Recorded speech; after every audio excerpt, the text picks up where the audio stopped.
Yes, students. So, the snake and the mirror. Do you like to look at yourself in the mirror? What do you think about at such times? Have you ever seen a dog, a cat, or a bird look into a mirror? What do you think it sees? तो you may have understood कि आपने कभी वैसे देखा है कि कभी किसी एनिमल को मिरर में देखते हुए, है ना? बहुत बार ऐसे होता है, हम देखते हैं कि जैसे जो डॉग होता है वो कैसे अपने मिरर में देख के कई बार वो मतलब बाग भी करने लगता है, क्योंकि उसको लगता है कि एक और डॉग है शायद यहाँ पे, है ना? एक हंग्री डॉग वाली ऐसी एक स्टोरी भी थी, है ना, जिसमें उसने अपने आप को ही पानी में देखकर अपना वो लॉफ ऑफ ब्रेड जो था वो गिरा दिया था. So now read this humorous story about a doctor, a snake and a mirror. See here students, the first paragraph. Has a snake ever coiled itself round any part of your body? A full-blooded cobra. All of us fell silent. The question came from the homeopath. The topic came up when we were discussing snakes. We listened attentively as the doctor continued with this tale. तो कहते हैं तो ये doctor ने ही बोला, actually जो writer है वो बता रहा है कि डॉक्टर ने ये बोला कि क्या तुमने कभी देखा है अपने किसी बॉडी पार्ट के अराउंड किसी स्नेक को घुमावदार कॉइल करते हुए, और एक फुल पूरा खूनी जो कोबरा. तो हम बहुत ही कहता साइलेंट हो गए, लेकिन ये क्वेश्चन किसकी ओर से आया? एक होम्योपैथ डॉक्टर की ओर से आया. तो ये टॉपिक कैसे ये डिस्कस हुआ? जब हम किसके बारे में डिस्कस कर रहे थे? स्नेक्स के बारे में. सो कहते हैं हम जैसे ही डॉक्टर ने ये बात बताई, राइटर बोलता है, तो हम सभी बहुत ही अटेंटिवली सावधानी से उसकी बात को सुनने लगे जब ये डॉक्टर अपनी उसने टेल जो है स्टोरी शुरू की. It was a hot summer night about 10 o'clock. I had my meal at the restaurant and returned to my room. I heard a noise from above as I opened the door. तो कहता है कि hot summer night थी और 10 बज चुके थे, और मैं अपना रेस्टोरेंट में ढाबे पे अपना खाना खाने के बाद मैं जस्ट अपने रूम में वापस आ रहा था. तभी मैंने कुछ ऊपर से कुछ आवाज़ सुनी. जैसे ही मैंने डोर को ओपन किया, the sound was a familiar one. Actually ये साउंड क्या थी? बहुत ही फेमिलियर वन थी. उसने ऑलरेडी ऐसी साउंड को सुना हुआ था. किस चीज़ की साउंड होगी ये? One could say that the rats and I shared the room. तो कहता है कि एक बंदा यही बोल सकता है कि जो मैं और जो चूहे थे असल में हम इकट्ठे ही इस रूम को शेयर करते थे. कहने का क्या मीनिंग है कि जो डॉक्टर है उसके रूम में बहुत सारे रैट्स थे. I took out my box of matches and lighted the kerosene lamp on the table. तो कहता है कि मैंने तभी अपनी मैच बॉक्स में से मैच निकाली और मैंने अपने कैरोसिन लैम्प को लाइट किया. The house was not electrified. It was a small rented room. I had just set up medical practice and my earnings were meagre. तो कहता है कि हाउस जो था वो इलेक्ट्रीफाइड नहीं था, वहाँ पे बिजली नहीं थी, और ये बहुत ही छोटा सा रेंटेड हाउस था. और मैंने अपनी मेडिकल जो प्रैक्टिसेस थी वो अभी मैंने शुरू ही की थी, सेटअप ही की थी. इसी वजह से जो मेरी सैलरी थी, जो मेरी अर्निंग्स थी, वो बहुत मीगर थी, बहुत ही नामात्र थी, बहुत कम थी. I had about 60 rupees in my suitcase, along with some shirts and dhotis. I also possessed one solitary black coat, which I was then wearing. तो कहता है क्योंकि उसकी अर्निंग बहुत कम थी, तो कहता है मेरे पास कुछ ही धोतियाँ और कुछ शर्ट्स थी, और मेरे पास तब मेरे सूटकेस में जस्ट 60 रुपीज़ थे, और मेरे पास एक सॉलिटरी एक इकलौता ब्लैक कोट था जो मैंने उस समय पहना हुआ था. I took off my black coat, white shirt and not so white vest and hung them.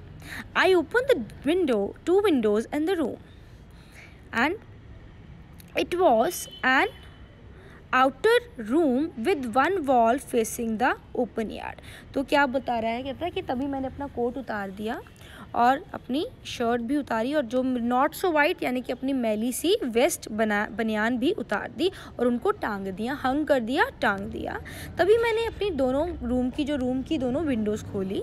असल में मेरा जो रूम था एक आउटर रूम था, जिसकी जो एक दीवार थी, एक जो थी मतलब उस फेस करता था यार्ड की और उसका फेस था। देखिए जैसे ये घर है। सो कहते हैं it had a tiled roof, इसकी रूफ जो थी वो उस पर टाइलें लगी हुई थी विद लॉन्ग सपोर्टिंग गैबल्स, ठीक है, and that rested on the beam over the wall and there was no ceiling. तो कहते हैं इसका इस तरह की छत थी, सी हियर, और गैबल क्या है, upper part of the wall below a sloping roof, और इसकी कहता है कोई सीलिंग नहीं थी, ठीक है। नेक्स्ट देखिए, there was a regular traffic of rats to and from the beam and I made my bed and pulled it close to the wall. I lay down, but I couldn't sleep. I got up and went out to the veranda for a little air. But the wind gods seemed to have taken time off. तो कहता है क्योंकि मेरे room में बहुत ही regular बहुत traffic रहती थी रैट्स की, क्या कहने का मीनिंग है बहुत सारे रैट्स रहते थे, और हम ऐसे भी बोल सकते हैं कि ये रूम मैं और चूहे शेयर करते थे। और तो कहता है तभी मैंने क्या किया, अपने बेड को बनाया, अपना बिस्तर बनाया, और तभी मैंने अपने बेड को वॉल के नज़दीक घसीट लिया। जैसे ही मैं ले डाउन हुआ, मैं लेटा, तो मुझे नींद नहीं आई। तब मैं उठ गया और I went up to the veranda, मैं वरांडा की ओर गया थोड़ी सी हवा लेने के लिए। लेकिन ऐसे लग रहा था जैसे जो इंद्र देवता हैं वो शायद अब उनका समय हवा देने का समाप्त हो चुका था। I went back into the room and sat down on the chair. I opened the box beneath the table and took out a book, The Materia Medica. I opened it at the table on which stood the lamp and a large mirror. A small comb lay beside the mirror. तो कहते हैं तभी मैं वापस गया और फिर मैंने एक चेयर पर मैं बैठ गया, और तभी मैंने एक साथ पड़े टेबल के पीछे ही पड़े बॉक्स को खोला और उसमें से एक बुक निकाली जिसके नाम था द मटीरिया मेडिका। और तभी मैंने इस बुक को उस टेबल के ऊपर खोला जिसके ऊपर पहले से ही एक लैंप जो था वो था, एक बड़ा सा मिरर था, और एक मिरर के साथ एक कॉम भी छोटी सी पड़ी हुई थी। तो one felt tempted to look into the mirror when it is near one. I took a look, and in those days I was a great admirer of beauty, and I believed in making myself look handsome. I was unmarried and I was a doctor. I felt I had to make my presence felt. I picked up the comb and ran it through my hair and adjusted the parting so that it looked straight and neat. तो कहते हैं कि कोई भी जो normal person है वो mirror में ज़रूर ही टेम्प्टेड, वो उकसा जाता है मिरर में देखने में कि अगर वो मिरर जो है उसके नज़दीक पड़ा हो। इट इज़ वेरी नॉर्मल कि अगर हमारे पास मिरर हो तो हम ज़रूर देखते हैं मिरर को। देन मैंने भी अपनी एक झलक देखी, और उन दिनों में मैं सुंदरता का बहुत बड़ा प्रशंसक था और मैं अपने आप को हैंडसम दिखाने में बहुत ही बिलीव करता था। मैं तब अनमैरिड था और एक डॉक्टर भी था।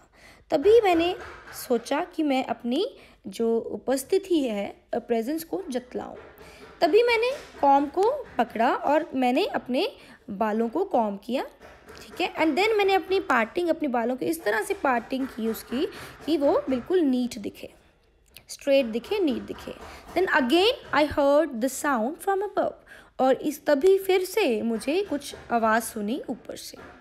आई took a close look at my face in the mirror. I made an important decision.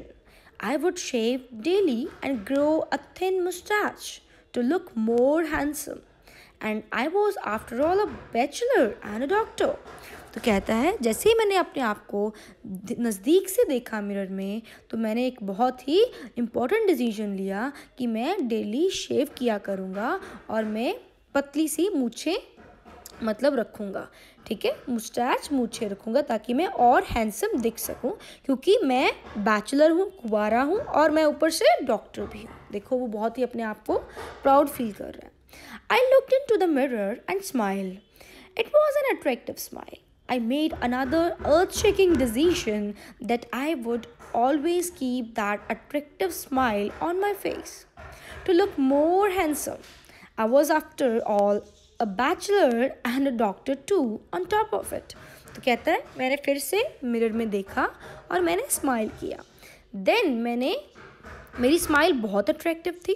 फिर मैंने एक अर्थ शेकिंग दहला देने वाला मैंने एक डिसीजन लिया. उसके लिए यही बहुत बड़ा डिसीजन था कि मैं हमेशा अपने मुंह पे स्माइल रखूँगा, अट्रैक्टिव स्माइल रखूँगा, ताकि मैं और हैंडसम दिख सकूँ, क्योंकि मैं एक कुंवारा हूँ और उससे भी ज़्यादा मैं एक डॉक्टर हूँ, उससे भी ऊपर मैं एक डॉक्टर हूँ. Again came that noise from above. और उन्हीं क्षणों में फिर से उसे ऊपर से कुछ आवाज़ आई. I got up, paced up and down the room. Then another lovely thought struck me. I would get married to a woman doctor who had plenty of money and a good medical practice. तो कहता है मैंने फिर क्या किया, एकदम से उठा और मैं इधर उधर जैसे सोच में, जैसे जब हम सोच में होते बहुत तेज़ी से इधर उधर चलते हैं ना, तो मैं सोचने लगा और तभी मुझे एक बहुत ही प्यारा सा ख्याल आया कि मुझे शादी करनी है और मैं शादी एक ऐसी वुमेन से करूँगा जो कि डॉक्टर हो, जिसके पास बहुत पैसा हो और उसको मतलब पूरी अच्छे से उसको मेडिकल प्रैक्टिसेस आती हो, बहुत अच्छी वो डॉक्टर हो. She had to be fat, लेकिन उसे मोटा होना पड़ेगा क्योंकि फॉर अ वैलिड रीज़न, जिसका एक बहुत ही मतलब वैलिड जो है लॉजिकल रीज़न है. क्या रीज़न उसने दिया?